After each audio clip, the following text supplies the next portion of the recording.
अस्सलाम वालेकुम friends, welcome back to my YouTube channel daily tips with Asma. आज की इस वीडियो में हम आपको बताएंगे ज़रीना नाम के बारे में अनोखी और दिलचस्प मालूमात। ज़रीना नाम का शुमार लड़कियों के नामों में होता है। ज़रीना एक इस्लामी नाम है। ज़रीना नाम की इब्तदाई तारीख फ़ारसी ज़बान से निकलती है। ज़रीना नाम की लड़कियों के लिए खुशकिस्मत नंबर 2 माना जाता है। माहिरीन के मुताबिक ज़रीना नाम की लड़कियां बहुत बहादुर होती हैं। ज़रीना नाम का मतलब है सोने का जेवर। ज़रीना नाम की लड़कियों के लिए खुशकिस्मत दिनों में सोमवार और जुमेरात का दिन शामिल है।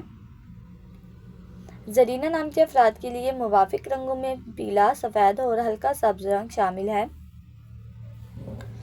ज़रीना नाम के अफराद के लिए मुवाफिक पत्थरों में सब्ज़ पत्थर शामिल है।